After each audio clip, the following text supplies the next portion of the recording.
네, 하나님께 함께 기도하시겠습니다.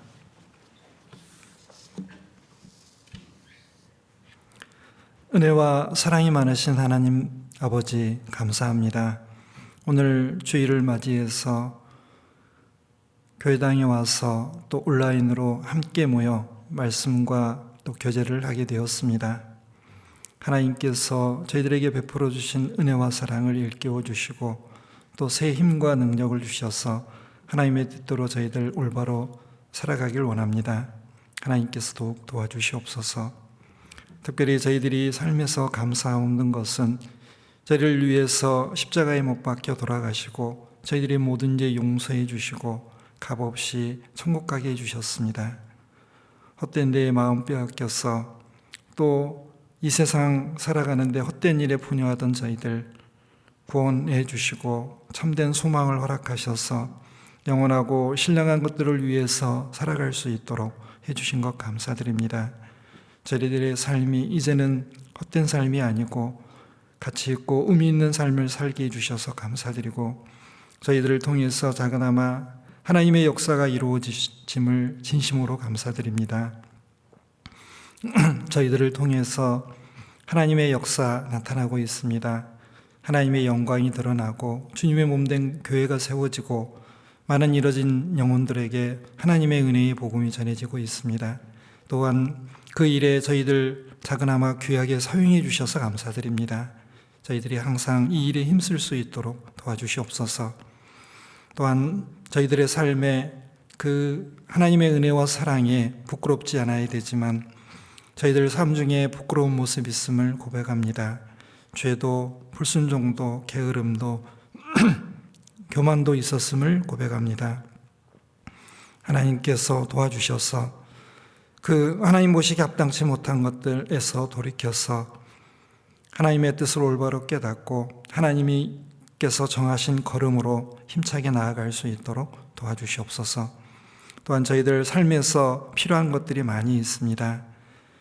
2해 동안에 코로나로 인해서 여러 가지 어려움과 제약이 있었지만 하나님께서 저희들 삶을 지켜주시고 건강도 지켜주시고 또 저희들의 모든 것을 지켜주신 것 감사드립니다. 그렇지만 저희들에게 필요한 것들이 더 많이 있습니다. 하나님의 지혜와 능력도 주시고 또 힘과 용기도 주시고 필요한 모든 것들을 허락하셔서 하나님의 일을 하고 또 영혼을 구원하는 일을 하는데 부족함 없도록 도와주시기 원합니다. 또한 저희들 하나님 앞에 기도해야 될 것들이 많이 있습니다. 저희들 구원하고 싶은 많은 가족과 친척과 이웃들이 있습니다. 그 이웃들 하나님 앞으로 인도하는데 저희들이 하나님께 구하고 또 하나님께 받아서 그들에게 전달해야 될 것들이 많이 있습니다. 하나님 저희들이 필요한 것들을 주셔서 그 영혼들을 끝까지 하나님 앞으로 인도할 수 있도록 도와주시고 그 영혼들이 구원받고 또 하나님을 찬송하고 하나님께 기쁨과 영광 돌릴 때 저희들도 주님과 함께 기뻐할 수 있도록 도와주시옵소서. 또한 해외에 계신 선교사님들과 해외에 있는 성도들 그리고 복음이 전해지는 모든 곳을 위해서 기도드립니다. 하나님께서 친히 함께해 주시고 두루 역사해 주셔서 어려움은 잘 극복해 나갈 수 있도록 도와주시며 거기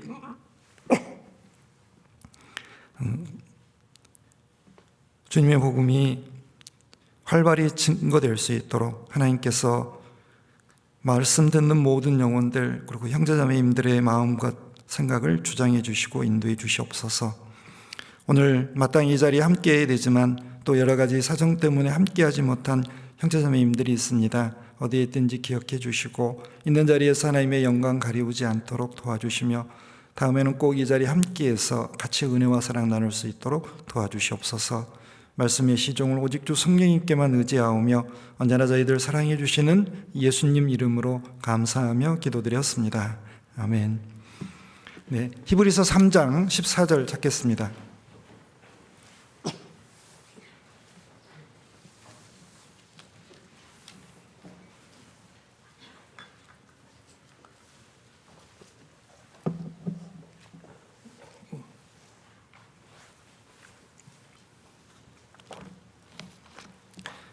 히브리서 3장 14절. 네.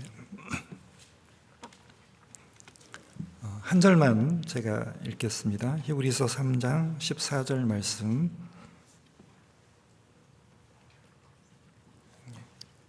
제가 읽겠습니다. 우리가 시작할 때에 확실한 것을 끝까지 견고히 잡으면 그리스도와 함께 참여한 자가 되리라.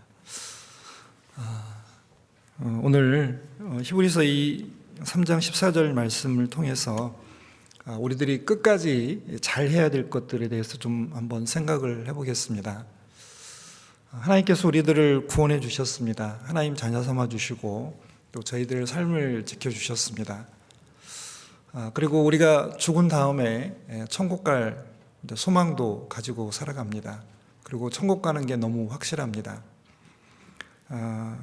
구원받고 신앙생활을 쭉 해가면서 하나님의 은혜와 사랑이 커지고 믿음이 더욱 새롭게 되어서 우리가 굳건히 서가야 되는데, 신앙생활을 하다 보면 게을러질 때도 있고 교만해질 때도 있습니다. 구원의 기쁨이 시간이 지날수록 더욱더 새로워지고 더 커져야 되는데, 웬일인지 신앙생활 해가면서 지금 저를 바라본 표정만큼이나 그렇게 기쁜 표정들이 안 되시고 이제 그렇게 되시죠. 하나님의 은혜와 사랑이 부족해서가 아니고 우리들이 뭔가 변했기 때문에 그렇습니다. 하나님께서는 시작한 것을 끝까지 견고히 잡아라. 구원받은 것 감사하고 그 구원을 늘 견고히 붙잡으라고도 말씀하시고, 또 천국 소망을 주셨으니까 그 소망을 가지고 이 세상에서 담대하게 또 긍지를 가지고 자부심을 가지고 하나님의 자녀답게 살라고도 하십니다. 또 하나님께서 늘 함께해 주시니까 우리들도 하나님과 함께하면서 하나님께서 명한 평범한 그리스도인의 삶을 살아가라고 말씀하십니다. 하나님께서 우리들에게 큰 일을 바라시는 것은 아닌 것 같습니다. 물론 하나님이 주신 달란트에 따라서 큰 일을 감당해야 될 분들도 계십니다. 그렇지만 우리들 느끼기에 항상 부족하고 연약하고 나는 작다라고 느끼기 때문에 그런 작다라고 느끼는 우리 그리스도인들에게는 평범하고 작은 삶이 하나님께서 원하시는 삶일 겁니다. 저희들에게 세계 평화를 이루라거나 대한민국을 구원하라고는 안 하셨습니다. 작지만 내 주변에 있는 사람들을 돌보고 그들을 구원하고 그들을 위해서 수고하고 희생하라고, 또 교회 안에서 함께 모여서 형제자매님들 사랑하고 합심 협력하라고, 그리고 어떻게 쓰든지 하나님의 뜻과 영광을 위해서 노력하라라고 말씀하셨습니다. 그리고 하나님께서 우리들에게 또 원하시는 것은 하나님의 말씀을 지켜 행하는 겁니다. 우리가 순종을 배웠습니다. 하나님 뜻과 그리고 하나님 나라를 위해서, 영광을 위해서 하나님이 원하시는 일을 잘 해야 될 겁니다. 하나님 말씀을 지키는 것, 행하는 것, 이것을 위해 우리가 오늘도 최선을 다해야 될 겁니다. 또 작지만 죄송합니다. 하나님께서 우리들에게 하라고 맡기신 일들이 있습니다. 그것을 사명이라고 하는데, 그 사명을 잘 감당하고, 그리고 우리가 충성해야 될 분은 주님이시고 또 주님의 일입니다. 그래서 우리들에게 죽도록 충성하라고 말씀하셨습니다. 우리는 하나님의 뜻을 잘 알고 있습니다. 알면 행하는 것이 맞습니다. 아는데 행하지 않는 걸 불순종이라고 하고, 불순종하는 사람을 보면 하나님 마음이 속이 상하죠. 우리 학교 들어가기 전에 꼬마아이들 그렇습니다. 엄마 아빠를 사랑한다고 뽀뽀도 해주고 안아도 해주는데 말은 안 듣잖아요. 미운 3살, 미운 7살. 그러면 사랑한다고 하지를 말든가, 아니면 하나님의 말씀, 부모의 말씀에 순종을 하든가 그래야 되는데, 말은 하는데 행함은 없습니다. 물론 부모는 그 아이들을 보면서도 기쁨이 있겠지만 사랑한다고 이야기한 만큼 부모의 말에 순종해 주기를 원할 겁니다. 하나님도 똑같습니다. 우리들에게 어떤 큰 것을 원하는 게 아니고 작지만 평범하지만 그리스도인다운 삶, 그리고 하나님의 뜻 순종하는 삶을 이야기하고 있습니다. 말씀하시고 계십니다. 그래서 오늘 히브리서 3장 14절로 시작해서 우리가 끝까지 잘해야 될 것들 좀 생각을 해보겠습니다. 14절 제가 다시 한번 읽겠습니다. 자, 우리가 시작할 때 확실한 것을 끝까지 견고히 잡으면 그리스도와 함께 참여한 자가 되리라. 자, 여기 시작할 때는 예수님을 처음 믿을 때, 즉 구원받았을 때입니다. 12절에 보면 형제들아 너희가 삼가 혹 너희 중에 누가 믿지 아니하는 악심을 품고 살아계신 하나님에게서 떨어질까 염려할 것이요. 자, 히브리서의 수신자들은 이제 교회 공동체 안에 들어온 유대인들을 대상으로 하고 있습니다. 이 유대인들 중에는 이제 유대교에서 떠나서 이제 구원받은 사람들의 모임인 그 교회 공동체 안에 들어왔는데 구원받은 사람도 있고 구원이 확실치 못한 사람들도 있었습니다. 그래서 이 히브리서 독자들이 유대인이라는 걸 좀 염두에 두시고 읽어야 오해가 없을 것 같습니다. 자, 말씀을 들었는데 그리고 복음의 내용도 다 아는데 확실히 깨닫지 못하고 주변에서 이제 그 유대인들이 구원받지 못한 유대인들이 이 교회에 있는 사람들을 핍박을 많이 했습니다. 그러니까 다시 유대교로 돌아가는 사람들이 꽤 있었습니다. 그런 사람들을 지금 염두에 두고 지금 이 말씀을 하고 있는 겁니다. 자, 믿지 아니하는 악심을 품고 살아계신 하나님에게서 떨어질까 염려하라. 구원 못 받는 것은 이 세상에서 가장 불행한 일 중에 하나입니다. 여러분들과 제가 만약에 구원을 못 받았다면 어땠을까? 영원한 운명을 알고 있는 여러분들과 저는 그게 이 세상에서 가장 큰 불행이라는 걸 알고 있을 겁니다. 하나님께서 우리가 시작할 때 확실한 것을 끝까지 견고히 잡아라. 시작할 때 예수님 믿고 구원받았을 때 확실한 게 뭐냐? 예수님으로 말미암는 구원에 관한 말씀입니다. 즉 복음의 내용이죠. 이 확실한 것을 끝까지 붙잡아라. 이 끝까지라는 것은 개인적으로는 죽을 때고 아니면 주님이 공중에 재림하셔서 공중에서 배울 때입니다. 세상적으로는 이 세상이 끝날 때입니다. 끝까지 하여간 내가 살아있는 동안은 시작할 때 확실한 것을 끝까지 붙잡아야 됩니다. 견고히 잡아라. 죄의 유혹에 넘어가지 않고 하나님을 굳세게 믿고 의지하는 겁니다. 그래서 구원받았을 때 가졌던 그 믿음, 저는 이것을 첫 믿음이라고 하고 싶습니다. 왜냐하면 성장하는 믿음도 있잖아요. 자라가야 됩니다. 이 첫 믿음을 굳게 이게 견지해라, 붙잡아라. 그리고 마지막 날까지 굳건하게 하나님을 의지하고 맡기는 삶을 살아라. 하나님께서 말씀하셨습니다. 자, 우리는 구원의 연수에 비례해서 우리의 믿음이 성장해야 됩니다. 구원받은 게 확실하다면 성장하는 믿음을 갖는 게 맞습니다. 사랑이 큰 만큼 순종도 많이 해야 되겠죠. 그런데 서두에 말씀드린 것처럼 연수가 많아질수록 가끔은 고목이 되어가는 분들이 계셔요. 순종을 잘 안 하고 자기 주장을 하고 남에게 부딪힘과 거침이 되시는 분들이 있습니다. 하나님은 우리가 신앙의 연수가 더할수록 주님을 닮아가야 된다라고 말합니다. 작은 예수가 되어가야 되는 거죠. 주님은 모든 사람들에게 본을 보이셨습니다. 사랑이 무엇인지, 행함이 무엇인지, 순종이 무엇인지 본이 되셨습니다. 우리가 정말 이 처음 시작할 때 확실한 것을 끝까지 붙들지 않으면 신앙은 점점 나태해지고 교만해집니다. 그리고 말씀을 들어도 감동이 안 되고 교제에 가도 어떻게 유익이 안 되잖아요.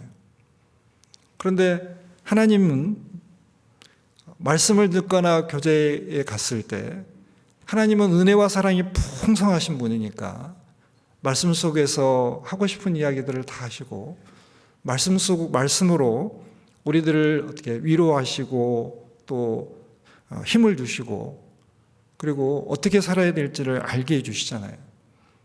교제 가운데 가면 천국에 온 기분을 느껴야 되잖아요. 그게 정상입니다. 근데 교제에 갔는데 오늘 내가 여기 왜 왔지? 괜히 왔어. 몸은 와 있는데 마음은 교제에 함께하지 못하는 분들이 있습니다. 자, 하나님은 그거 잘못됐다라고 말씀하십니다. 자, 구원받은 사람들은 영적으로 항상 깨어 있어야 됩니다. 왜? 주님 언제 오실지 모르잖아요. 우리가 끝까지 잘해야 되는 거는 잘해야 되는 이유가 뭐냐면 주님이 언제 오실지 모르기 때문에 어느 순간에라도 주님을 맞이할 준비를 하고 있어야 됩니다. 휴거되는 모습 성경에서 그렇습니다. 어떤 사람은 맷돌을 갈다가 어떤 사람은 잠을 자다가 어떤 사람은 일을 하다가 만나잖아요. 그런데 잠을 자는 사람이 정말 하루 일과를 열심히 하고 내일을 위해서 휴식을 취하는 그런 잠이라면 괜찮지만 신앙의 잠을 자고 있거나 게을러서 늦잠을 자고 있다면 그 순간 주님을 만나면 얼마나 부끄럽겠습니까? 자, 우리는 언제나 처음처럼 우리 한자성어에 초지일관 있잖아요. 처음 마음을 끝까지 가지고 가는 거. 그리스도인들에게도 그 마음이 필요합니다. 시작할 때에 확실한 것을 끝까지 견고히 잡아라. 자, 그러면 시작할 때에 확실한 것들이 뭐가 있을까? 여기 말씀드렸던 구원받을 때 가지게 됐던 첫 믿음. 자, 이거는 내가 믿으려고 할 때 성령님께서 역사하셔서 믿어지게 해주셨습니다. 믿어지는 믿음, 구원받은 믿음, 이거 끝까지 가지고 가야 됩니다. 자, 구원은 우리가 뭘 잘해서 받은 게 아닙니다. 어떤 분들은 이 믿는 것도 자기가 하는 거라고 생각을 해요. 물론 믿으려는 마음의 태도가 있어야 되겠죠. 바른 자세가 되어 있어야 됩니다. 그렇지만 그 믿음도 성령님이 주셔야 가지게 되는 겁니다. 그래서 알고 있는 사람하고 깨닫는 사람하고는 틀리죠. 네. 자, 효도를 할 때 그렇습니다. 의무로 하는 사람은 효도하는 게 정말 부담이잖아요.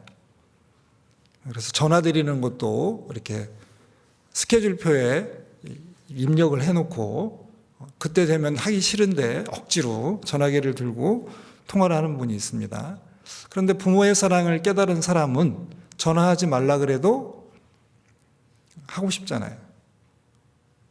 사랑하는 부모님이 어떻게 지내시는지, 오늘 식사는 하셨는지, 뭐 별일은 없으신지 이런 것들이 궁금하잖아요. 그러니까 전화기를 들고 자연스럽게 통화를 합니다. 그 전화할 때도 뭐 길 가다가도 하고 운전하다가도 하고 요즘은 스피커폰이 있으니까 아니면 이렇게 핸즈프리 있으니까 얼마든지 할 수 있습니다. 그런데 마음이 없는 분은 그게 일이죠, 일. 우리가 주님과 교제하며 살아갈 때 그렇습니다.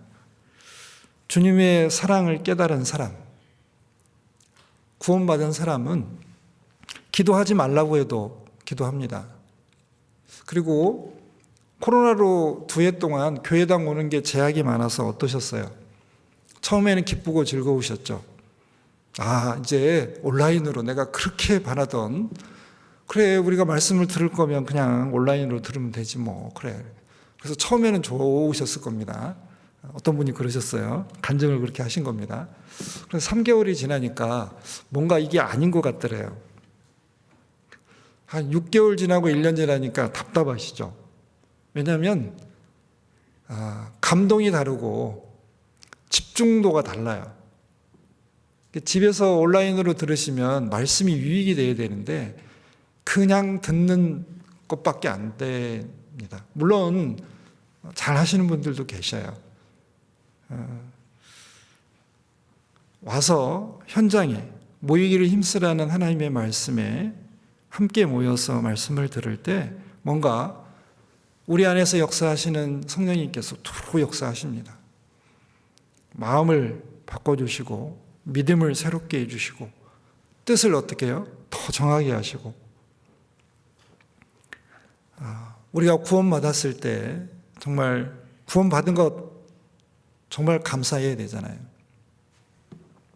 이 첫 믿음 정말 중요한 겁니다. 여러분 구원 이게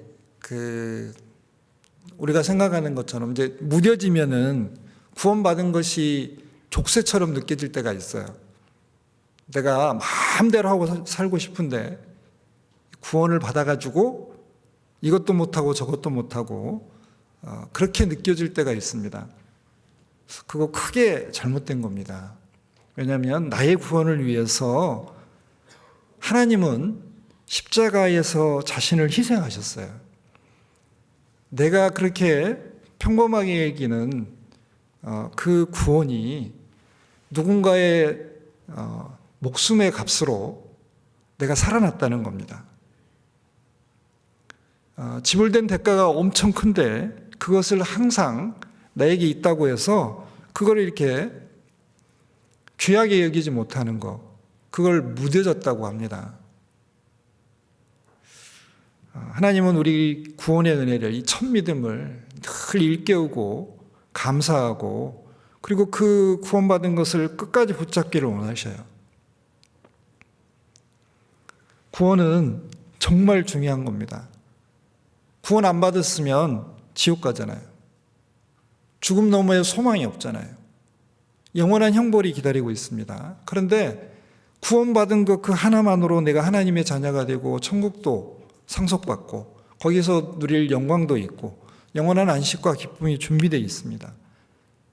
그래서 이 세상의 온갖 것을 가져도 구원 못 받았으면 그거 아무것도 아니잖아요.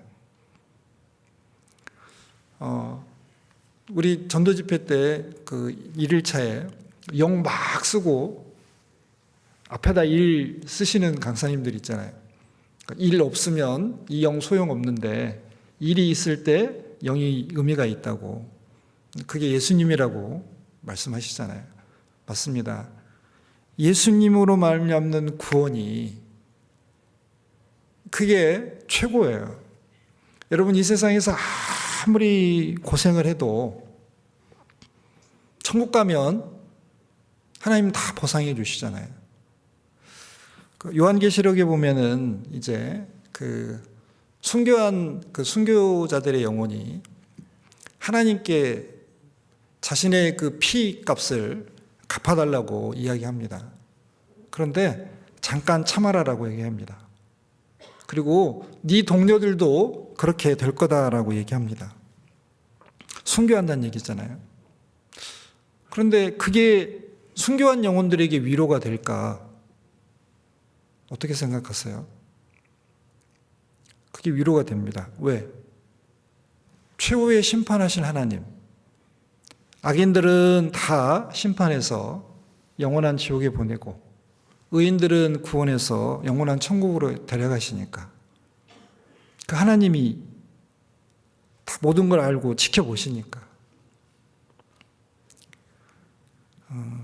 하나님께서 구원받은 그 하나만으로 우리를 천국에 데려가십니다. 잘 살았든지 못 살았든지 못 살았다는 뜻이 아닙니다. 우리가 하나님을 기쁘게 했든지 슬픈 삶, 슬프게 하는 일을 많이 했든지 상관없이 구원받은 것 그 하나만으로 하나님의 사랑에 자신의 사랑이 크니까 우리를 무조건 구원해서 천국에 데려가십니다. 또 그리스도인다운 삶을 못 살아도 하나님께서 우리들을 끝까지 돌보셔요. 내가 은혜 받을 만한 자격이 없어도 하나님은 은혜를 주십니다. 오늘 이렇게 아침에 일어나서 눈이 왔지만 기쁜 마음으로 교회당에 오셨잖아요. 오늘의 하루의 태양을 보게 해주신 것도 하나님이 나를 기뻐하시기 때문에 그렇습니다. 데려가실 수 있잖아요. 어제의 삶을 평가해서 징계를 하셨다면 병원으로 갈 수도 있었는데 코로나에 걸릴 수도 있었잖아요. 코로나에 걸린 분이 징계받았다는 뜻은 아니고요. 그런 많은 질병과 위험에 노출이 돼 있지만 하나님이 나를 지켜주신 것은 내가 하나님의 은혜를 받을 만한 자격이 있어서 그런 게 아니고 하나님의 사랑이 커서, 그리고 그 구원받았다는 그 하나 때문에 하나님께서 어떻게 은혜 베푸시는 거잖아요. 그러니까 이 구원이 너무너무 소중한 겁니다. 시작할 때, 우리 구원받았을 때 확실한 것, 내가 구원받은 것, 그 믿음, 그 끝까지 붙들어야죠. 자, 그리고 또 우리가 처음 시작할 때에 확실한 것 중에 하나가 복음의 내용입니다. 복음의 내용. 그러니까 우리가 구원받을 때 예수님 피로 내 죄를 다 용서받았다. 그것이면 천국하고 남는다. 충분하다. 그 복음의 내용. 굉장히 단순하고 그리고 어렵지 않잖아요. 복잡하지도 않고. 그래서 구원받았을 때 우리 형제자매님들 반응이 어떠세요? 주변에 있는 사람이 이것만 깨달으면 천국 갈 것 같으니까 염소와 송아지 필요 아니하고 오직 자기 필요 영원한 속죄를 단번에 성소에 들어가셨느니라고 막 얘기하면서 이거 믿으면 천국 가는 거야. 그렇게 얘기하면 듣는 사람 표정이 어때요? 황당한 표정을 짓죠. 왜? 안 믿어지니까. 복음은 굉장히 단순한데, 내용이 너무너무 단순한데 준비가 안 되면 안 심어져요. 깨달아지지가 않아요. 내 것이 안 돼요. 확신이 안 생깁니다. 소망이 안 생겨요. 안심이 안 되는 겁니다. 하나님께서 다른 예수도 없고 다른 복음도 없고 다른 영도 없다고 했습니다. 다른 예수님은 사람이 아니고 영이다. 초대교회 때 영주주의자들이 그랬습니다. 또 십자가에 못 박혀 돌아가신 예수님은 실패했잖냐. 그러니까 승리한 예수님이 필요하다. 그게 바로 나다. 이렇게 얘기하는 사람이 사이비 교주입니다. 또 다른 복음이 있습니다. 갈라디아 성도들에게 예수님 피로만 천국 가는 게 아니다. 거기에 할례도 받고 율법도 지켜야 된다. 예수님 피에다 뭔가를 더했습니다. 또 예수님 피로만 부족하다라고 하는 빼는 사람도 문제입니다. 또 다른 영이 있습니다. 성령이 아닌 귀신의 영이 있어요. 성령의 역사가 아니고 사탄의 역사도 많은 기적을 나타낼 수 있습니다. 병고침도 받을 수 있고 방언도 할 수 있고 신비한 체험도 할 수 있고 환상이나 환청을 들을 수도 있잖아요. 심지어는 귀신도 쫓아낼 수 있습니다. 그런데 그것은 성령의 역사가 아닐 수 있습니다. 우리가 처음 들었던 이 복음의 내용, 요거 끝까지 붙으셔야 됩니다. 그것에 뭘 더하면 바로 이단입니다. 안 됩니다. 또 우리들이 붙들어야 되는 것은 구원받을 때 느꼈던 첫사랑과 그 첫사랑의 뜨거움을 좀 붙잡아야 됩니다. 요한계시록 2장에 보면 에베소 성도들이 정말 바른 교리를 믿고 바르게 살려고 했습니다. 내 행위와 사업을 안다. 네가 수고 많이 한 것도 안다. 그런데 첫사랑을 버렸다 그랬습니다. 교리적으로는 정통인데 하나님을 사랑하고 형제자매들을 사랑하고 이웃을 사랑하는 마음이 없어요. 교회 가면 냉기가 싹 흐르는 거예요. 봐도 인사도 안 해요. 어려움이 있어도 도와주지도 않고 관심도 없어요. 그리고 교리적으로 정통이니까 남을 그 하나님의 말씀으로 이제 정죄하고 비난하는 겁니다. 자, 사랑. 여러분들 삶에서 가장 행복했던 순간이 언제세요? 대답 안 하셔도 됩니다. 행복한 순간이 별로 없으셨겠죠. 저처럼. 그런데 구원받을 때 행복했잖아요. 안 그러셨어요? 그때는 안 먹어도 배부르고 앉아도 피곤하지 아니하고 내가 이 세상에 아무것도 없어도 그래, 내가 천국 간다 이제. 그래서 얼굴도 펴지고 삶도 굉장히 행복했었는데 그 행복이 어느 순간부터 사라졌어요. 우리가 그 첫사랑과 그때 받았던 그 뜨거움, 하나님 은혜가 너무 감사하고 그 사랑이 너무 좋아서 행복했잖아요. 그거 붙잡으셔야 됩니다.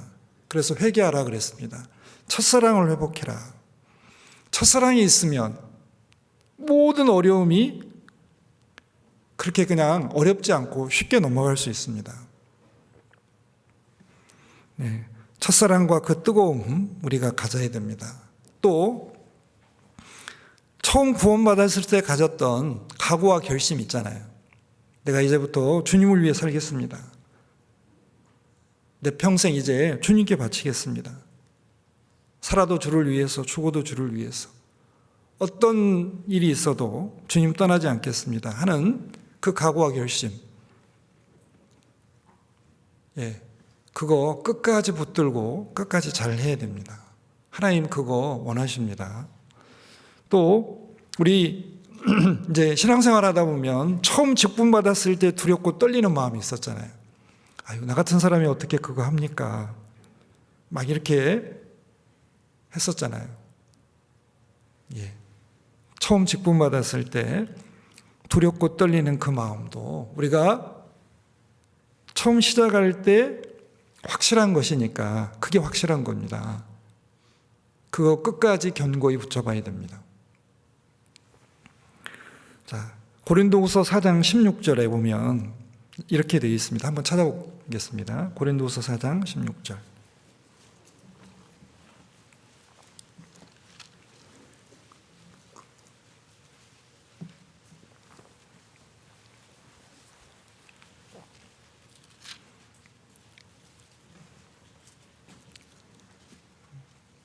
고린도후서 4장 16절 제가 읽겠습니다. 그러므로 우리가 낙심하지 아니하노니 겉사람은 후패하나 우리의 속은 날로 새롭도다. 신앙생활을 오래 할수록 우리는 날로 새로워져야 됩니다. 맞습니다. 겉사람은 나이가 들어가고 흰머리가 늘고 주름이 늘고 그리고 아픈 곳이 많고 또 괴로움도 많이 있지만 우리의 속사람은, 우리의 속은 날로 새롭게 되도다. 하루 산 만큼 주님 만날 날이 가까우니까 내 소망이 한 발자국 더 다가온 겁니다. 그럼 더 감사하고 기뻐해야 되겠죠. 우리의 속은 날로 새로워져야 됩니다. 그런데 끝까지 내가 잘해야 될 것들을 붙들지 않으면 그렇게 안 될 수 있습니다.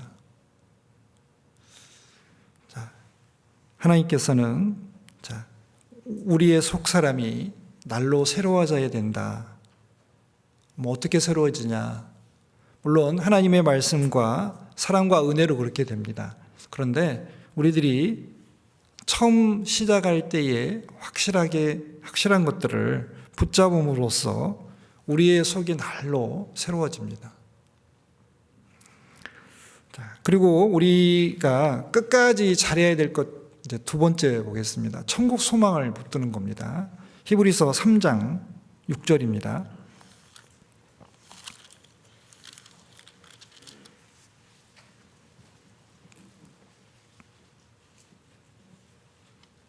히브리서 3장 6절입니다.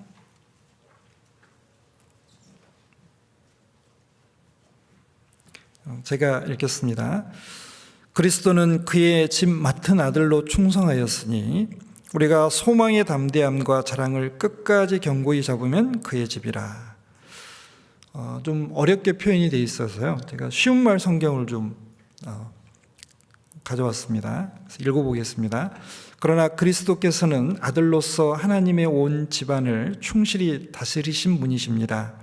우리가 그 소망을 굳게 붙든 채 확신과 긍지를 갖고 살아간다면 우리는 하나님의 집안 사람들입니다. 이제 이야기가 더 나으실 것 같습니다. 자, 예수님은 하나님의 집 맡은 아들로 충성했습니다. 자, 우리가 이제 잠깐 생각해 보면 그리스도의 충성은 십자가에까지 변하지 않았습니다. 앞에 모세와 예수님을 비교하고 있습니다. 자, 예수님은 이 세상 어떤 그 피조물보다도 크다라고 높다라는 것을 지금 히브리서에서 전체에서 강조하고 있습니다. 그래서 이스라엘 사람들이 그 성막이나 성전에서 대제사장이 제사 드리는 모든 것들이 그 결국에는 예수님을 예표하는 거다. 예수님을 증거하는 거다. 자, 그러니까 그 모든 것들은 예수님에게 비교할 수 없는 거다. 천사도, 심지어는 모세도, 율법도, 여호수아도, 그 어떤 존재도 예수님에게는 비교가 안 된다. 그러니까 이게 붙잡으려면 실체를 붙잡아야지 그림자를 붙잡으면 안 된다라고 계속 히브리서에 강조하고 있거든요. 자, 그러면서 모세는 하나님의 온 집, 그러니까 이스라엘 백성들을 위해서 충성했습니다. 40년 충성했잖아요. 예수님은 어떻게 해요? 그의 온 집, 이게 교회입니다. 교회. 구원받은 사람들을 위해서 아들로서 충성했습니다. 그런데 예수님이 33년만 사시고 끝나신 게 아니고 하나님 우편에서 우리를 위해서 또 기도하고 계시잖아요. 그 사역은 계속되고 있습니다. 자, 이렇게 그리스도의 충성으로 말미암아 우리가 구원받고 하나님의 집이 되었습니다. 집이라는 것은 하나님이 사시는 곳이라는 뜻이잖아요. 그러니까 성령이 우리 안에 들어와서 함께 하셔요. 하나님이 나와 함께 하시잖아요. 자, 그런데 우리가 구원받고 이제 천국에 가게 되었습니다. 또 성령님이 나와 함께 계셔요. 그러면 우리가 이 소망을 가지게 됐잖아요. 무슨 소망이에요? 천국 갈 소망입니다. 그리고 문맥상으로 보면 이 소망은 우리 몸의 구원, 즉 우리가 신령한목으로 변화되는 휴고됐을 때나 우리가 죽고 난 다음에 이제 얻게 될 이제 신령한 몸을 염두에 두고 이야기하고 있는 겁니다. 자, 우리가 소망의 담대함과 자랑을 끝까지 견고히 잡으면 그의 집이라. 그러니까 끝까지 견고히 잡으라 그랬습니다. 소망을 끝까지 붙들어라. 자, 소망이 있는 사람과 없는 사람은 삶이 다릅니다. 자, 우리의 소망은 희망사항이 아니잖아요. 제가 부자가 된다는 희망사항일 뿐입니다. 제가 돈 쓰는 재주는 있는 것 같은데 버는 재주가 없습니다. 그래서 제가 가난한가 봐요. 웃으시는 거 보니까 저랑 똑같은 거 봅니다. 네. 희망사항이 아니고 소망은 이루어지는 거예요. 시간이 지나면 이루어지는 겁니다. 자, 소망. 이 소망이 천국 소망인데 천국 소망을 가진 사람은 좀 담대해야 되잖아요. 자, 구원받은 사람들도 담대해야 되는데 소망 가진 사람은 더욱 담대해야 되겠죠. 왜냐하면 잠깐 후면 영원한 천국에 가서 그리고 신령하고 아름답고 썩지 않고 강한 몸으로 바뀌어서 잠시가 아니고 영원히 영원한 기쁨과 안식 가운데 들어가잖아요. 이게 우리의 소망입니다. 그런데 이 소망을 가진 사람들이 소망 없는 사람처럼 살아가요. 하나님께서 슬퍼하실 거예요. 제가 이제 문제를 내겠습니다. 진지하게 생각해 보시고 답을 고르셔야 됩니다. 여러분들이 아버지를 선택할 수 있다면 아버지의 직업이 뭐였으면 좋겠습니까? 1번 대통령, 2번 재벌, 3번 교수, 기타 등등 많이 있는데 세 가지만 하겠습니다. 어땠으면 좋겠습니까? 어떤 분이 그러니까 세 가지 다 그러더라고요. 자, 그러면 이제 또 질문을 하겠습니다. 그럼 여러분들이 원하는 아버지를 가졌을 때 여러분들의 마음은 어떨까요? 확신과 긍지, 이게 이제 표현인데, 담대함과 자랑이라는 게 있을까요, 없을까요? 아버지가 대통령이면 자랑할까요, 안 할까요? 안 하실 것 같아요. 겸손하셔서. 아버지가 재벌이에요. 티 낼까요, 안 낼까요? 그래서 우리 드라마 보면 항상 재벌집 아들은 좋은 차 타고 다니잖아요. 한국 차도 아니고 외국에서 나온 비싼 차. 왜 그래요? 티 내려고. 그런데 구원받은 그리스도는 왜 티 안 내요? 티 내셔야죠. 아니, 천국 갈 사람이, 왕자가 천국을 상속받을 만왕의 왕이요 만주에 주신 그 하나님 아들이 티를 좀 내고 살아야 되잖아요. 그래서 히브리서 3장 6절 말씀에 우리의 소망의 담대함과 자랑을 끝까지 견고히 잡아라 그랬습니다. 천국 소망을 가진 사람의 특징 두 가지가 뭐냐면 담대함과 자랑이에요. 왜? 아니, 죽으면 천국 가는 사람은 죽음을 두려워하겠습니까? 안 두려워하잖아요. 그런데 이 세상 사람들, 소망 없는 사람들은 죽는다 그러면 어떻게 해요? 그 죽음이 무서워서 돈도 다 주고 다 주잖아요. 그런데 죽음 너머의 영원한 천국 소망을 가진 사람들이 소망 없는 사람처럼 살아가는 것이 하나님은 비정상이라고 말씀하세요. 담대해야 된다. 히브리서 11장 보겠습니다. 천국 소망을 가진 사람들이 얼마나 담대했는지 히브리서 11장 35절부터 보겠습니다.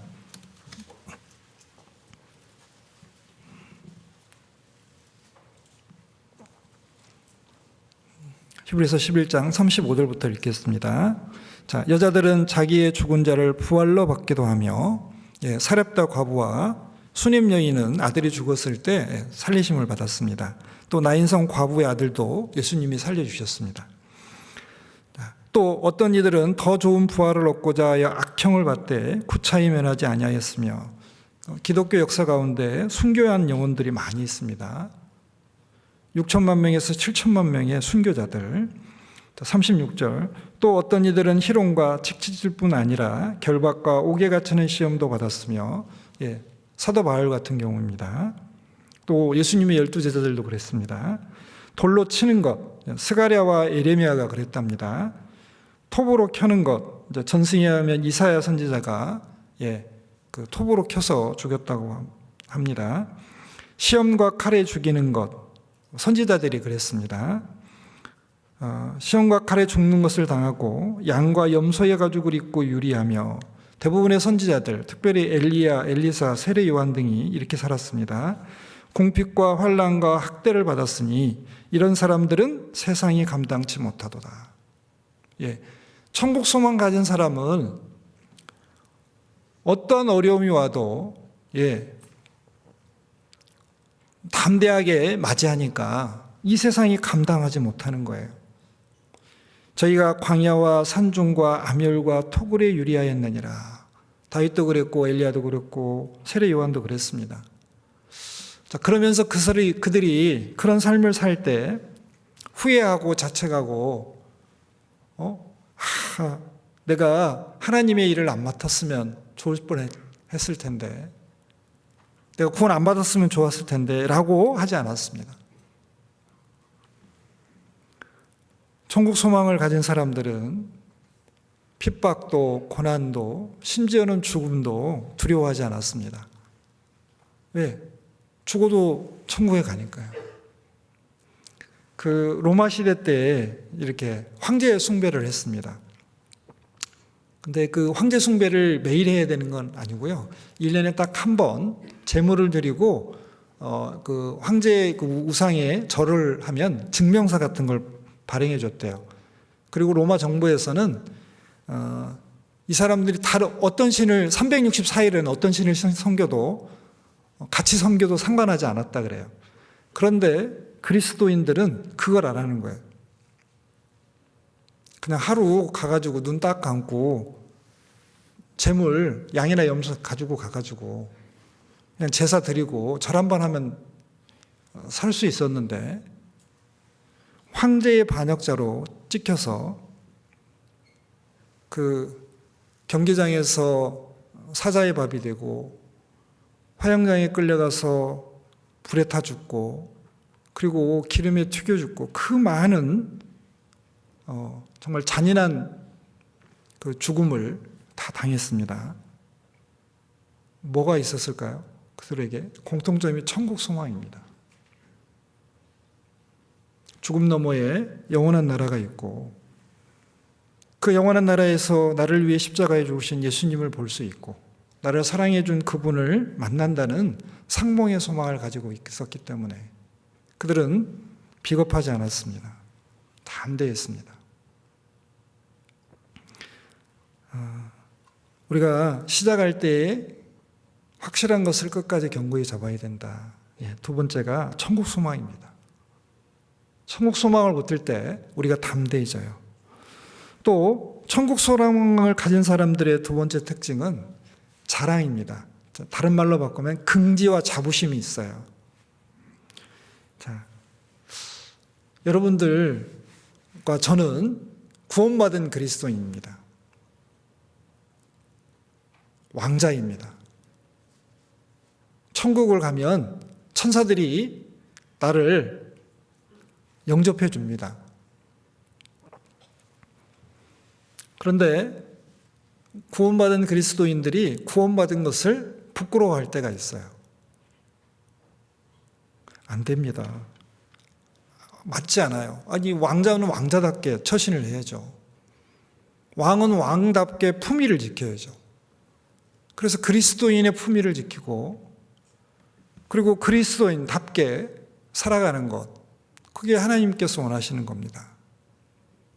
우리가 천국 소망을 담대히 붙들면 자랑할 수 있습니다. 예레미야 9장에 보면은 24절에 자랑하는 자는 이것으로 자랑할지니 곧 명철하여 나를 아는 것과 나 여호와는 인애와 공평과 정직을 땅에 행하는 자인 줄 깨닫는 것이라. 이거 자랑하라고 그랬습니다. 즉 하나님 아는 것, 하나님이 나의 아버지이십니다. 그리고 하나님은 이 세상에서 공의와 사랑으로 이 세상을 다스려 가십니다. 그거 자랑하라고요. 그리고 우리가 자랑해야 될 것은 예수님과 십자가를 자랑해야 됩니다. 그리고 자랑해야 되는 것은 나의 약한 것을 자랑하고, 또 적어봤습니다, 제가. 구원받고 천국 가는 것, 그리고 그리스도인답게 당당히 살아가는 것, 그리고 복음과 복음을 위해서 고난받는 것, 이거 자랑스러워해야 됩니다. 우리가 맨날 주눅 들어서 살 일이 아닌 거예요. 우리는 구원받았습니다. 천국 갑니다.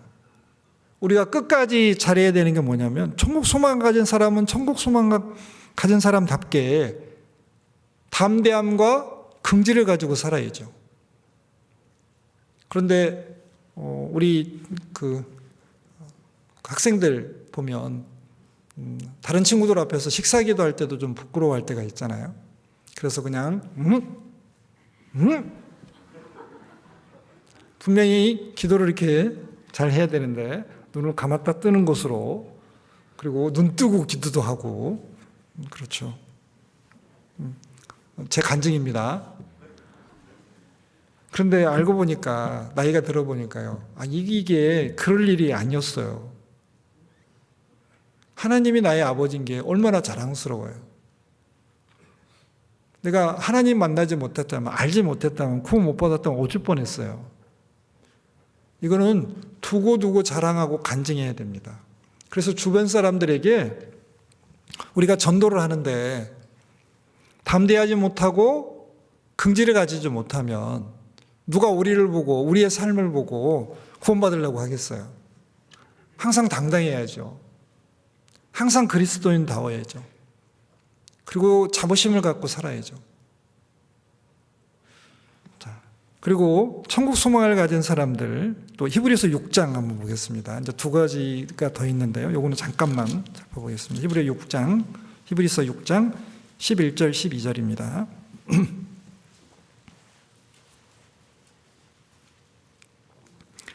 제가 읽겠습니다. 우리가 간절히 원하는 것은 너희 각 사람이 동일한 부지런을 나타내어 끝까지 소망의 풍성함에 이르러 게으르지 아니하고 믿음과 오래 참음으로 말미암아 약속들을 기업으로 받는 자들을 본받는 자 되게 하려는 것이니라. 말이 어렵지만 정말 이렇습니다. 우리가 간절히 원하는 것은 우리 각 사람이 동일한 부지런, 열심을 품는 겁니다. 그리고 끝까지 소망의 풍성함에 이른다라는 것은 소망이 이루어지는 거예요. 그러니까 소망이 이루어질 때까지 우리는 끝까지 어떻게 해요? 열심을 품고 게으르지 않고 믿음과 오래 참음으로 하나님의 뜻대로 사는 겁니다. 약속들을 기업으로 받는 자들이, 믿음의 선진들이 그랬습니다. 히브리서 11장에 보면은 믿음의 선진들은 약속은 다 받았지만 약속이 이루어지는 걸 못 봤습니다. 그런데 이 히브리서를 받고 있는 기자들은 예수님이 이 땅에 오셔서 구원을 완성한 것을 봤습니다. 구약에 있는 그 많은 아브라함, 다윗 이런 사람들에게 약속하신 그 예수님에 대한 그 예언이 실현되는 걸 못 봤는데 이 사람들은 본 거예요. 여기 히브리서 기자를 이서를 받는 사람들은. 자, 그리고 이제 이분들은 이미 이제 돌아가셨으니까 천국에 가 있잖아요. 천국 가서 다 하나님이 약속하신 걸 지금 다 받았습니다. 누리고 있어요. 약속들을 기업으로 받는 자들을 본받는 자 되게 하려는 것이라. 너희들도 본받아라. 아브라함을 본받고 다윗을 본받고 엘리야를 본받고 사도 바울을 본받으라고요. 그리고 그들이 어떻게 부지런하게 살았는지 그리고 어떻게 오래 참았는지를 본받아라 그랬습니다. 그래서 두 가지 특징이 뭐냐면 부지런하게 사는 거예요. 열심을 품고 삽니다. 또 믿음을 가지고 오래 참습니다. 자, 언제까지 참아야 되냐면 주님 오실 때까지 참으셔야 돼요. 적당히 참으시면 안 되고요. 오래 참으셔야 됩니다. 자, 이제 끝까지 잘해야 될 것 세 번째, 하나님과 함께하며 평범한 그리스도인의 삶을 사는 겁니다. 미가서 6장 한번 보겠습니다. 미가서 6장.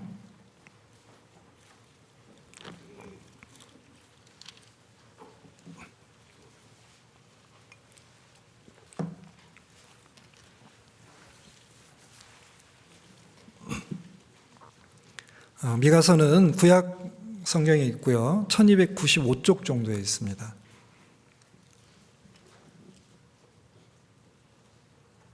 자, 미가서 6장 8절 제가 읽겠습니다. 사람아, 주께서 선한 것이 무엇임을 내게 보이셨나니 여호와께서 내게 구하시는 것이 오직 공의를 행하며 인자를 사랑하며 겸손히 내 하나님과 함께 행하는 것이 아니냐. 자, 하나님께서 선하게 여기시는 게 있습니다. 이 선하다는 것은 창세기 1장에 보면은 좋았더라 좋았더라 좋았더라는 단어하고 똑같은 단어입니다. 그러니까 사람아, 자, 주께서 하나님께서 좋아하시는 것이 무엇임을 내게 보이셨나니, 자, 하나님께서 내게 구하시는 것이 오직 공의를 행하며, 쉬운 말 성경에는 옳은 일을 행하며라고 되어 있습니다. 자, 인자를 사랑하며가 한결같은 사랑을 보이며 겸손히 내 하나님과 함께 행하는 것이 아니냐, 겸손한 마음으로 너희 하나님과 교제하며 사는 것이 아니냐, 이렇게 되어 있습니다. 하나님은 앞에 보시는 것처럼 내가 무엇을 가지고 여호와 앞에 나가며 높으신 하나님께 경배할까? 자, 천천의 수양이나 만만의 강수 같은 기름을 기뻐하실까? 아니면 내 맏아들을 정말 희생 제물로 드리는 걸 원하실까? 아닙니다. 그런 거 원하시는 게 아니고요. 하나님이 원하시는 건 뭐냐면 하나님과 함께 하는 거예요. 그리고 올바르게 그리스도인답게 살아가는 겁니다. 그리고 주변에 있는 사람들을 사랑하는 거예요. 사랑한다는 것은 이렇게 저를 쳐다보세요. 저를 쳐다보시고 막 가슴이 뛰고 막 그 엔돌핀이 돌아가지고 굉장히 기쁨이 생기시죠. 근데 그런 분들은 감사하고요. 우리 집사람은 그럴지 모르겠어요. 자, 그런데 사랑은 그런 가슴 뛰는 사랑, 남녀 간의 그런 사랑도 있지만 성경에서 말하는 사랑은 수고와 희생이잖아요. 다른 사람을 위해서 수고하고 희생하는 것. 친구를 위해 목숨을 버리는 것. 그 형제가 궁핍함을 보고 자기 재물을 써서 형제를 어떻게 해요? 먹이고 입히고 편안하게 지내도록 돕는 것. 예, 사랑은 동사로 되어 있습니다. 주는 거라고 말씀하시잖아요. 자, 인자를 사랑하며 겸손히 내 하나님과 함께 행하는 것이 아니냐. 겸손한 마음으로 하나님과 교제하며 살아가는 것. 자, 이거 굉장히 중요한 겁니다.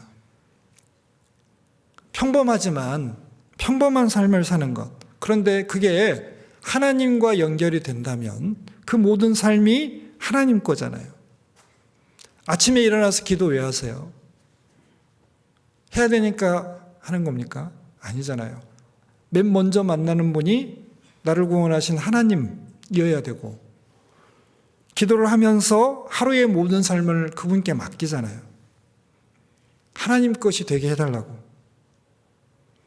잠들 때 왜 기도합니까? 혹시 내가 잘못한 게 있는지 반성해보고, 내일은 이렇지 않아도 고치려고, 더 잘하려고 기도하는 거잖아요. 자, 하나님께서 우리들에게 말씀하십니다. 평범한 그리스도인다운 삶, 하나님과 함께하는 삶입니다. 자, 옳은 일을 행한다. 오직 공의를 행하라고 했습니다. 자, 예수님처럼, 작은 예수처럼 구원받은 사람답게 살아야 됩니다. 빌립보서 1장 27절에 오직 너희는 그리스도의 복음에 합당하게 생활하라 그랬습니다. 합당한 삶. 아버지는 아버지로서, 어머니는 어머니로서, 자식은 자식으로서 합당한 삶을 살아가는 겁니다. 부부는 사랑과 존경으로, 부모와 자식은 사랑과 순종으로, 주인과 종은 신의와 성실로, 학생은 학교에서 정직과 성실로 하나님의 뜻대로 살아가는 것. 이게 공의를 행하는 겁니다. 또, 자, 인자를 사랑하라고 했습니다. 한결같은 사랑으로 살아가라 그랬습니다. 자, 요한복음 13장에 보면 예수님께서 이제 유월절 전에 예수님께서 세상을 떠나야 되셔서 제자들을 모으셨습니다. 그리고 함께 모여서 음식을 나누셨습니다. 떡을 떼주시고 포도주를 주셨습니다. 그리고 제자들을 앉혀놓고 발을 씻기셨습니다. 그리고 나서 마지막 당부를 하셨습니다. 그리고 나서 그들을 위해서 기도하셨습니다. 그것을 원하고 원했습니다. 꼭 하고 싶었던 겁니다. 예수님께서 이제 시간이 얼마 안 남았는데 누구와 무엇을 할까를 생각하셨습니다. 제자들과 함께 먹고 마시고 그들을 씻기시고 당부를 하시고 그들을 위해서 기도하시는 걸 하셨습니다.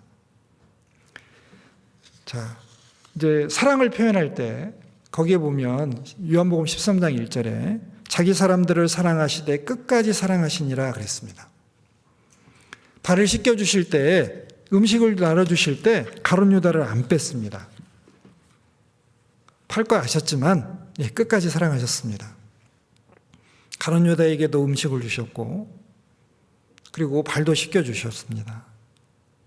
끝까지 사랑하시니라. 우리가 인자를 사랑하며 할 때 한결같은 사랑을 가지고 사랑을 하라고 그랬습니다. 끝까지 사랑해야 됩니다. 자, 우리도 형제자매님들을 사랑할 때 끝까지 사랑해야 됩니다. 나에게 친절하게 해주고 좋은 관계일 때만 사랑하는 것이 아니라 나에게 피해와 손해를 끼쳐도 나를 힘들게 해도 주님처럼 끝까지 사랑해야 됩니다. 자, 사랑은 명령입니다. 조건이 없습니다. 명령은 무조건 따라야 됩니다. 서로 사랑하라. 내가 너희를 사랑한 것처럼 서로 사랑하라 그랬습니다.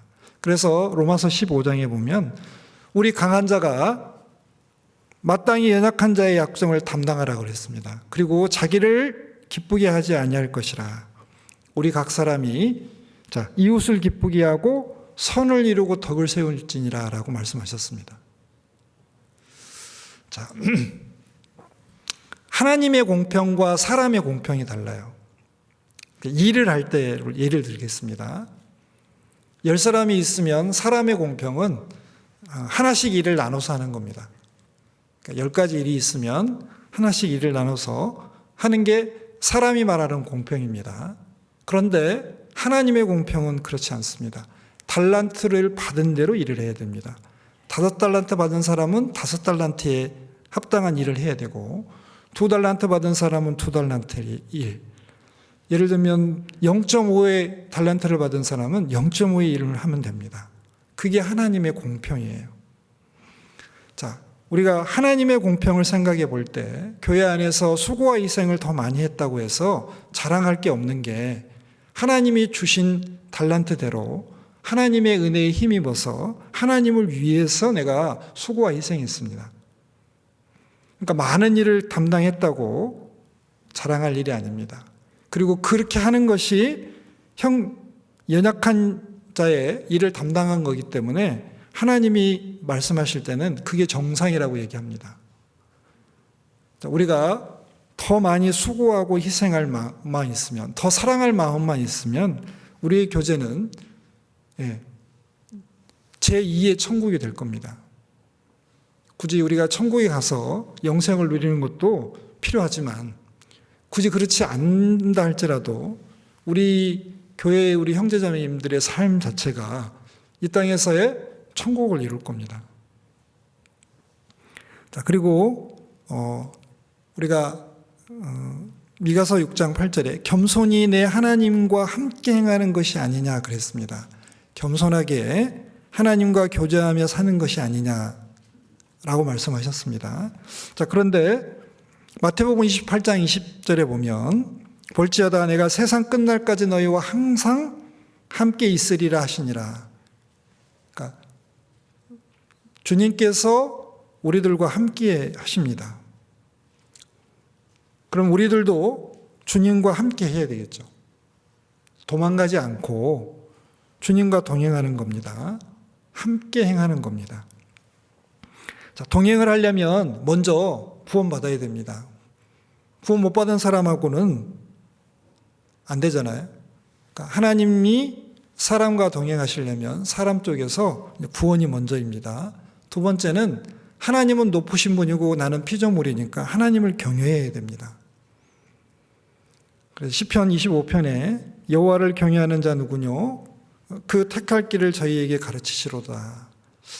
자, 하나님과 교제하는 삶 속에서 특별히 경외하는 사람에게 어떻게 살아야 될지를 알려주시고 올바로 살아가도록 도와주신다는 겁니다. 그래서 동행에 보면은 하나님을 경외하는 게 꼭 필요합니다. 또 자기 마음과 생각이 하나님의 마음과 생각과 같지 않을 때 자기를 어떻게 해요? 굴복시켜서 하나님의 뜻과 생각에 자신의 뜻과 생각을 맞춰가는 겁니다. 아모스 3장 3절에 보면 두 사람이 의합지 못하고야 어찌 동행하겠으며 라는 말씀이 있습니다. 그 말은 두 사람이 뜻이 같아야 길을 같이 걸어갈 수 있다는 뜻입니다. 자, 생각이 같고 목적지가 같고 방향이 같고 그리고 보조 속도가 같을 때 우리는 끝까지 같이 갈 수 있습니다. 그렇다면 우리들 삶에서 우리들의 뜻을 하나님께 맞추고 그리고 하나님이 원하시는 목적지를 보고 거기를 향해서 주님과 함께 주님이 원하시는 대로 살아가야 되겠죠. 그리고 죄를 버려야 됩니다. 하나님은 죄를 싫어하시니까 죄가 있는 상태에서는 동행할 수가 없습니다. 그래서 하나님이 싫어하는 죄를 버리고 그리고 하나님의 말씀에 순종하는 삶 속에서 살아야 되겠죠. 그리고 제일 중요한 것 중에 하나가 교회 안에 머무는 겁니다. 자, 우리 요한복음 15장 잘 아시는 말씀이지만 다시 한번 찾겠습니다. 요한복음 15장.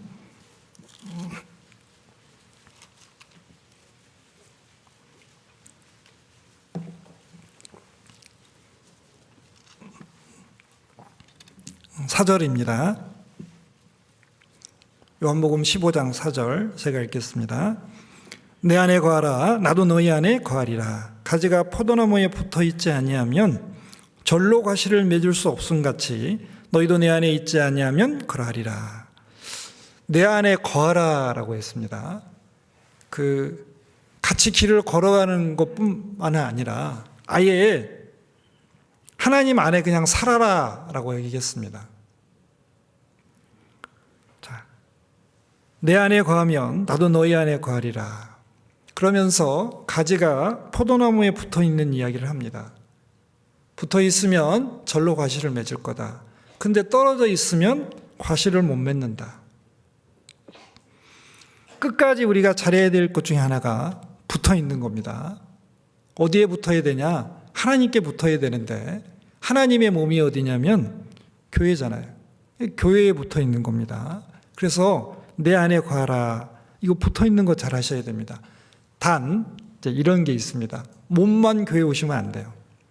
하나님을 섬길 때는 마음과 뜻과 목숨과 힘을 다해서 주 하나님 사랑하라 했기 때문에 먼저 마음이 와야 되고요.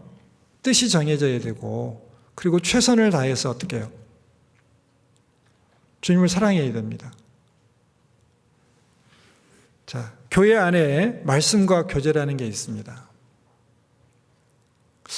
여러분들이 말씀을 들을 때 말씀 듣는 자의 예의가 있습니다. 설교자의 예의도 있죠. 아무튼 설교자도 최선을 다해서 준비를 해야 됩니다. 그런데 말씀 듣는 사람의 태도가 더 중요해요.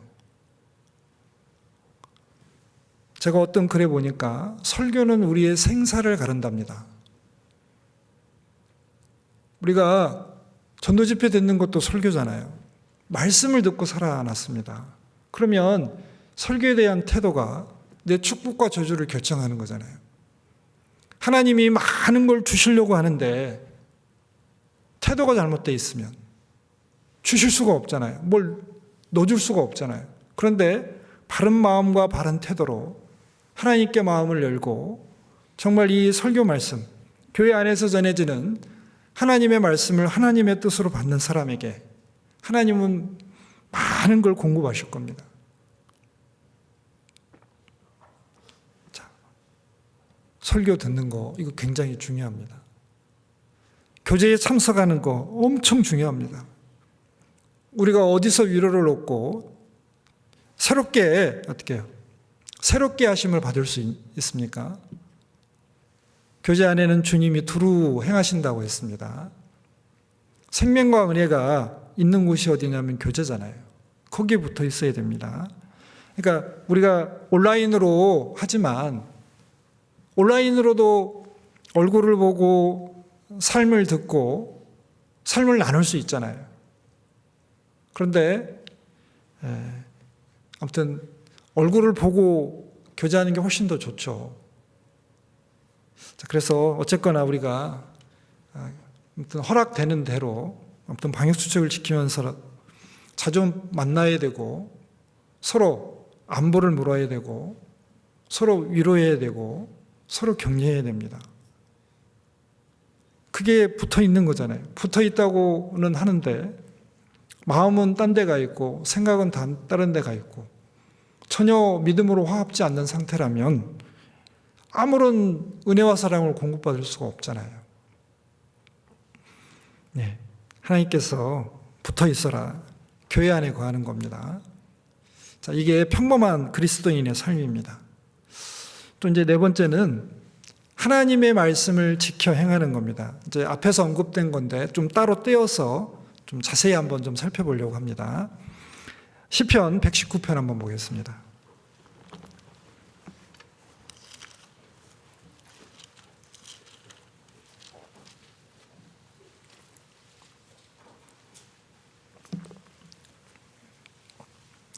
시편 119편 33절입니다. 시편 119편 33절. 제가 읽겠습니다. 여호와여 주의 율례의 도를 내게 가르치소서. 내가 끝까지 지키리이다. 44절입니다. 같이 읽겠습니다. 내가 주의 율법을 항상 영영이 끝없이 지키리이다. 112절입니다. 제가 읽겠습니다.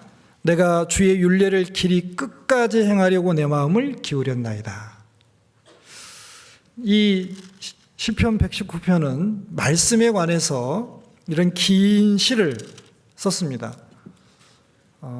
119편 읽으시면 좀 가슴이 답답해지지 않으세요? 왜 똑같은 말을 이렇게 계속 반복하지? 근데 이 똑같은 말을 176권이나 반복하는 게 진짜 대단한 겁니다.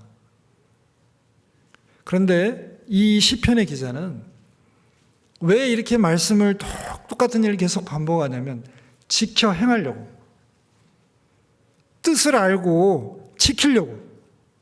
그래서 여기 결심이 있잖아요. 내가 끝까지 하나님 말씀 지키겠습니다. 그리고 항상 영원히 끝없이 똑같은 말을 3번 반복하면서 지키겠습니다. 그리고 내 마음을 기울여서 내 마음을 다해서 하나님 말씀을 끝까지 지키겠습니다. 이게 하나님께서 끝까지 잘하라고 하는 것 중에 하나입니다. 하나님 말씀에 순종하는 것. 순종하는 분에게는요, 기쁨과 감사가 있습니다. 그리고 순종하는 사람에게 하나님께서는 어떻게 해요? 그분을 통해서 역사를 많이 하셔요. 능력이 나타나는 겁니다. 하나님을 기쁘시게 하려면 순종하면 됩니다. 하나님을 속상하게 해드리려면 간단해요. 순종 안 하시면 돼요. 자, 우리는 하나님 말씀 순종하는 걸 어떻게 보면 인생 최고의 목표로 삼아야 될지도 모르겠습니다. 다른 여러 가지 있겠지만 내가 이 세상에서 한번 정말 잘해봐야 될 일이 뭐냐. 삶에 내가 주님을 딱 만났을 때 내가 주님 말씀에 순종했어요 라고 이렇게 간증할 수 있는, 그렇게 우리가 열심을 품고 살아야 되지 않겠습니까? 제가 여기 글을 하나 가져왔습니다. 비록 내일 지구의 종말이 온다 하더라도 나는 오늘 한 그루의 사과나무를 심겠다. 이제 한국에서는 이 말을 철학자 스피노자가 한 걸로 알고 있습니다. 그런데 유럽에서는 마르틴 루터가 했다고 해요. 왜냐하면 그의 어렸을 때 일기장에 이 말이 써 있고, 그가 살았던 그 동네에 그 기념비가 있는데 그 사과나무 아래에 있는 그 기념비에 이 글이 적혀 있다고 합니다. 자, 우리는 내일 주님이 오신다 할지라도 오늘 하나님 말씀에 순종하는 걸 택해야 되잖아요.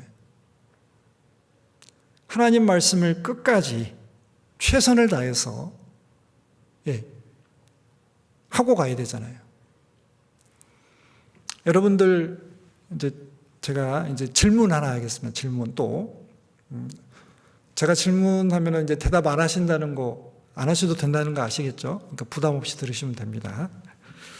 자, 우리의 마지막 모습이 하나님께 어떻게 기억되기를 원하는가? 제가 질문했습니다. 내 마지막 모습이 주님을 딱 뵙는 순간에 어떤 장소, 어떤 모습으로, 어떤 일을 하다가 주님을 뵙기를 원하세요? 내가 죽는 날을 선택할 수 없기 때문에 우리는 최선을 다해서 깨어 있어야 됩니다. 그리고 근신하면서 하나님의 말씀에 순종해야 되죠. 어느 때라도 주님을 마주할 수 있어야 됩니다. 자, 제 개인적으로 목사니까 전도자입니다. 설교 단상에서 주님을 만나면 정말 기쁠 것 같습니다. 왜냐하면 물론 그 순간만으로 우리 삶을 평가하는 건 아니지만 그래도 마지막 모습은 좋게 기억되기를 바라잖아요. 그래서 뭐 설교를 하거나 아니면 상담을 하거나 조모임 가거나 뭐 이렇게 정말 그리스도인, 그러니까 전도자다운 삶을 살다가 주님을 배우면 그래도 덜 미안할 것 같아요. 주님께. 여러분들은 어떠세요? 이렇게 말씀을 듣거나 묵상을 하거나 교제하거나 기도하거나 아니면 전도하러 어디 가거나 신방 가거나 또 봉사하거나 교회 일을 위해서 의논하다가 주님을 만나면 정말 기쁘지 않을까요? 우리가 세상 사람처럼 친구들과 놀다가 아니면 술을 마시다가 춤을 추다가 여행을 가다가 주님을 만나면 정말 부끄러울 거 아니에요. 솔로몬 왕에 대해서 여러분들은 잘 아실 겁니다. 끝이 아쉽잖아요. 그렇게 많은 지혜와 부와 그리고 하나님께로부터 너무 많은 걸 받았는데 말년에 왕비들이 솔로몬의 마음을 돌이켜서 우상을 섬기게 했습니다. 하나님을 떠났습니다. 열왕기상 11장에 보면 하나님의 마음이 이렇습니다. 솔로몬이 여호와의 눈앞에서 악을 행하여 그 붙인 다윗이 여호와를 온전히 쫓은 같이 쫓지 아니하고 하나님이 서운하셨습니다. 네 아비 다윗은 그러지 않았는데 너는 나를 떠났구나. 내 눈앞에서 악을 행했다. 그래서 안타깝지만 히브리서 11장에 솔로몬이 빠져 있습니다. 그런데 기록되지 않아야 될 것 같은 삼손은 기록되어 있잖아요. 왜? 그렇게 삼손의 삶을 보면서 우리들의 삶을 보는 것 같지 않으세요? 마음껏 하고 싶은 일 다 하다가 징계받아서 마지막 순간에 하나님께 부르짖었습니다. 하나님, 이 사람들과 함께 죽게 해주세요. 저에게 힘을 한 번만 더 주세요. 그래서 정말 블레셋 사람 많이 이제 죽게 했습니다. 우리의 마지막 모습 어때야 될까요? 전도서 7장 8절에 일의 끝이 시작보다 낫다. 시작할 때 끝까지 견고히 잡아서 일의 끝을 하나님 보시기에 합당하게 해야 되겠죠. 신명기 32장 29절에 보면 그들이 지혜가 있어서 이것을 깨닫고 자기의 종말을 종말을 생각하였으면 이라는 표현이 있습니다. 말씀이 있는데 그 말은 이스라엘 백성들이 하나님을 떠나서 우상을 숭배하고 불순종했습니다. 그럼 하나님 살아계시니까 약속에 신실한 분이니까 징계라는 걸 아시잖아요. 그러니까 이스라엘 백성들이 하나님을 떠나면 징계가 있다는 걸 생각하고 자기의 종말을 생각하였으면 죽잖아요. 하나님 만나야 되잖아요. 하나님 만날 때를 생각했다면 이렇게 안 했을 텐데 모세를 통해서 하나님께서 말씀하셨습니다. 우리의 마지막 모습은 어때야 될까요? 주님 보시기에 합당한 모습이 필요합니다. 제가 개인적으로 정말 부러워했던 죽음이 있습니다. 할아버지 형제님하고 할머니 형제님하고 두 분이 지내셨는데 할아버지 형제님이 이제 평상시 하던 일이 뭐냐면 이제 다른 일 못 하시니까 아침에 일어나서 식사하시고 성경 필사를 하는 일을 하셨어요. 성경 이렇게 베껴 쓰는 일. 그래서 이제 돌아가시는 날 이제 자매님, 할머니 자매님이 이제 방 노크를 하니까 기척이 없어서 들어가 보니까 보통 이렇게 시골에 보면 이렇게 상 있잖아요, 상. 큰 상 말고 이렇게 조그마한 책 올려놓고 할 수 있는 그 상에서 성경 필사하던 그 모습 그대로 고개만 떨구시고 돌아가셨어요. 제가 그 이야기를 듣고 너무 감동이 됐습니다. 나도 저런 모습이었다면. 그분 너무 주님 뵐 때 행복하셨을 것 같아요. 다른 일 안 하고 성경 이렇게 하나님 말씀 쓰다가 주님 배웠으니까요. 우리도 개인적으로 종말을 생각해보고 끝을 생각해보고 나는 어떤 모습으로 주님께 기억되길 원할까? 마지막 모습이 어떤 모습으로 기억이 돼야 될까? 생각하고 준비하셔야 됩니다.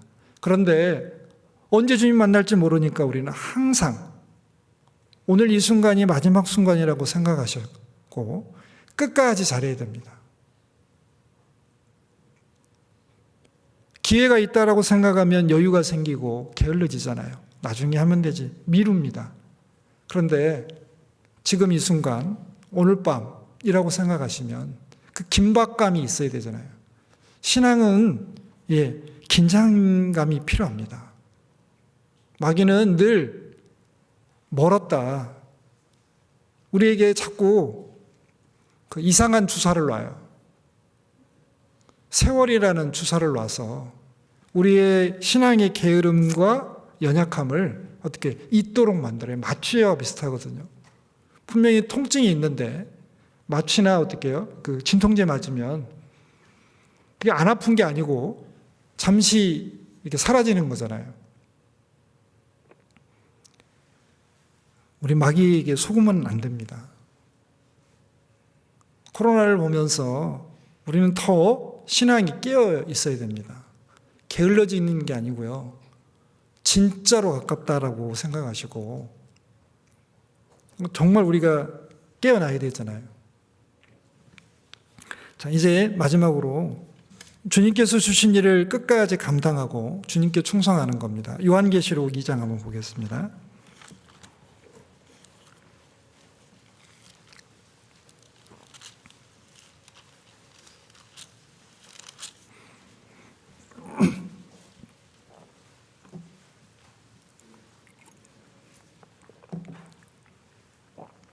요한계시록 2장 10절입니다. 제가 읽겠습니다. 내가 장차받을 고난을 두려워 말라. 볼지어다 마귀가 장차 너희 가운데서 몇 사람을 옥에 던져 시험을 받게 하리니 너희가 10일 동안 환난을 받으리라. 내가 죽도록 충성하라. 그리하면 내가 생명의 면류관을 내게 주리라. 지금 서머나교회 성도들에게 예수님께서 말씀하셨습니다. 내가 장차받을 고난을 두려워 말아라. 이 서머나교회는 특별히 칭찬만 있는 교회입니다. 예수님의 제자가 되어서 그 제자된 삶을 살아갔기 때문에 고난을 엄청 받았어요. 여기 10일 동안이라고 되어 있는데 이제 짧은 기간을 이야기합니다. 그런데 이 짧은 기간이 우리가 생각하는 짧은 기간이 아니고 어떤 그리스도인에겐 평생이 될 수도 있었어요. 자, 마귀가 장차 너희 가운데서 몇 사람을 옥에 던져, 감옥에 던져 시험을 받게 할 거다. 너무 고통스러우니까. 믿음의 위기를 겪을 수도 있다라고 이야기하고 있습니다. 그런데 예수님께서 뭐라고 하셨냐면 네가 그렇게 시험 받고 고생 많이 하고 힘들 텐데 신앙을 포기해라가 아니고 더 충성해라. 지금 모자라니까 더 충성해라. 죽도록 충성해라. 근데 그러고는 왜 이렇게 얘기하시냐면 이제 예수님의 모습이 이제 8절에 보면 이렇게 되어 있어요. 서머나 교회의 사자에게 편지하기를 처음이요 나중이요 죽었다 살아나신 네가 가라사대. 이렇게 시작을 해요. 서머나 교회 성도들 너희들 힘들고 어려운 거 알아. 그런데 나는 죽었다 살았어. 그러니까 죽을 만큼 충성해 라고 얘기하셔요. 자, 우리는 우리의 삶 속에서 크고 작은 일을 감당하고 있습니다. 아버지는 아버지로서의 일, 엄마는 엄마로서의 일, 자녀는 자녀로서의 일, 그리고 교회 안에서 그리스도인으로서 여러 가지 직임과 봉사를 가지고 있고 또 세상에서도 직장이나 학교에서 그리고 내가 어떤 소속되어 있는 단체에서 여러 가지 일들을 가지고 있습니다. 그런데 그게 주님의 일입니다. 주님께서 내 삶에 허락하신 일입니다. 그런데 그 일에 내가 물러가야 되는 게 아니고 어렵고 힘들다고 물러가는 게 아니고 자, 여기 처음이요 나중이라고 했습니다. 이 처음이요 나중이라는 것은 인류의 역사의 시작과 끝을 하나님께서 정하시고 하나님의 뜻대로 다스려 가시는 분이라는 겁니다. 그 말은 내 개인에게 적용하면 내 삶의 시작과 끝도 하나님이 계획하시고 하나님의 뜻대로 다스려시고 인도해 가신다는 뜻이에요. 그러면 하나님은 나의 시작과 끝을 알고 그리고 내가 하나님을 배웠을 때 받을 모든 영광을 알고 계시잖아요. 상을. 그리고 그렇게 보상해 줄 수 있는 분이잖아요. 내가 고생한 것을 사람들은 몰라줘도 하나님은 정확하게 아실 거니까 내가 서운하지 않도록 내가 주님을 위해서 참았던 거, 수고했던 거, 희생했던 거, 내가 주님을 위해서 포기했던 것들 다 아시니까 정확하게 보상하실 거 아니에요. 상 주실 겁니다. 그러니까 하나님께서 말씀하십니다. 죽도록 충성해라. 그리고 이겨라 그랬습니다. 이겨라. 믿음으로 승리하는 자가 되라 그랬습니다. 여기 요한계시록 2장 26절에 보면 제가 읽겠습니다. 그가 철장을 가지고 죄송합니다. 26절. 자, 이기는 자와 끝까지 내 일을 지키는 그에게 만국을 다스리는 권세를 주리니 그랬습니다. 자, 이겨라 그랬습니다. 자, 믿음으로 승리해라 그랬습니다.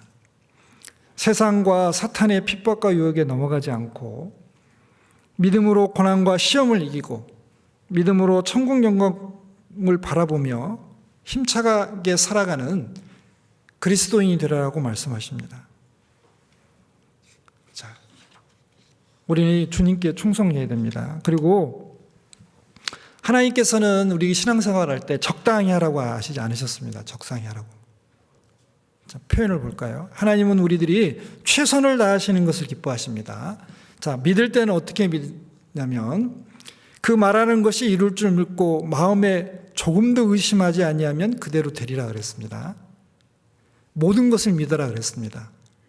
또 소망을 가질 때는 모든 것을 바라라. 그리고 소망 중에 즐거워하며 환난 중에 참으며 그랬습니다.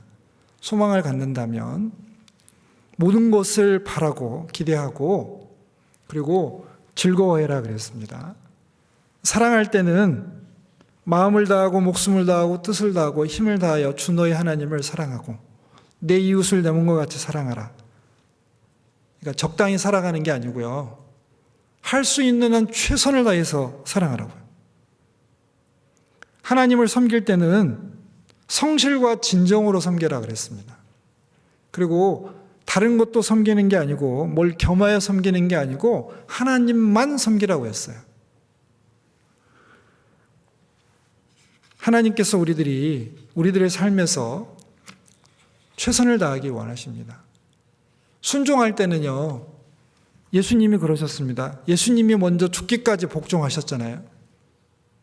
우리들 순종할 때도 죽기까지 순종하는 겁니다. 헌금할 때는 내 가진 거 일부를 드리는 게 아니고 고린도후서 8장 5절에는 먼저 자신을 주께 드리고 그 다음에 하나님의 뜻을 조차 우리에게 주었도다 그랬습니다.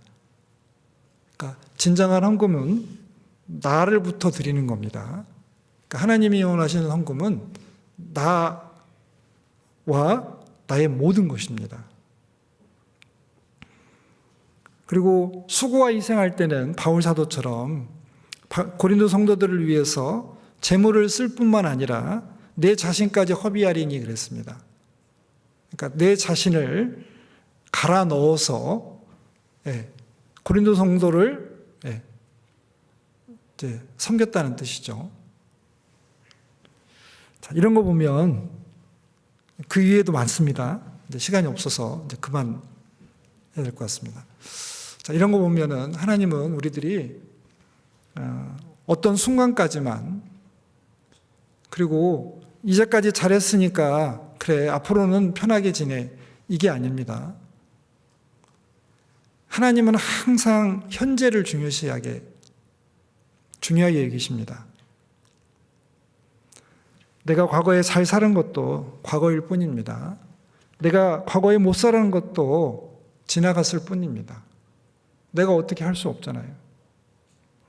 우리에겐 현재가 있고 미래는 다가오지만 어떻게 될지 모릅니다. 그러니 현재에 내가 선택하고 결정하고 행할 수 있습니다.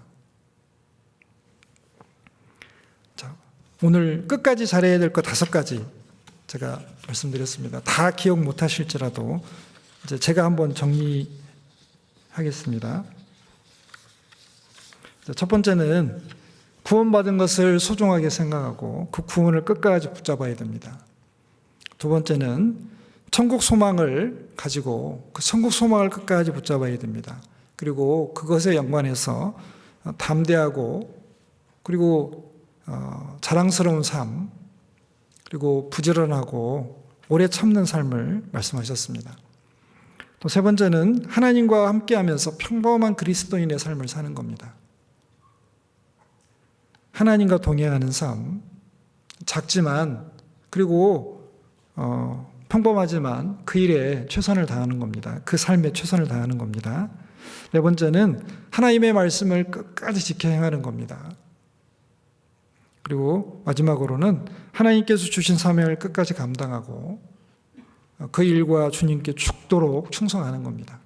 이것은 올해까지 잘했다고 멈춰야 되는 것이 아니고 내년에도 똑같이 잘해야 될 일입니다.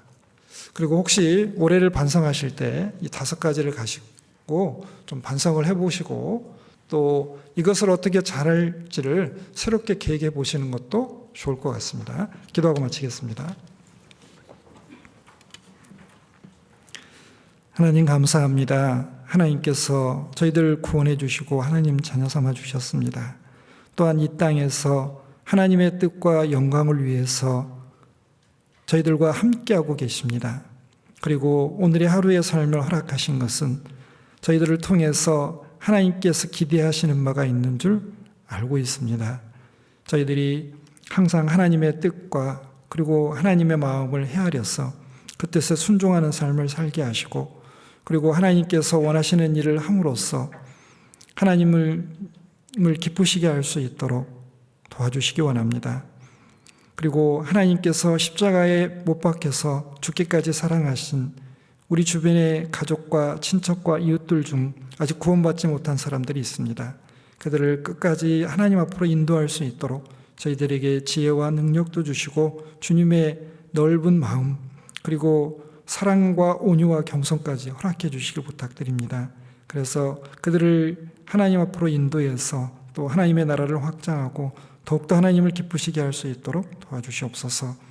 올 한 해 하나님께서 지켜주신 것 감사드립니다. 다가오는 새해에도 동일한 은혜와 사랑으로 함께해 주실 걸 믿고 감사드립니다. 저희들 더욱 하나님을 의지하는 가운데 더욱 힘차게 살아갈 수 있도록 도와주시옵소서. 나머지 모든 시간들 주님께 부탁드리오며 언제나 저희들 사랑해 주시는 예수님 이름으로 기도드렸습니다. 아멘.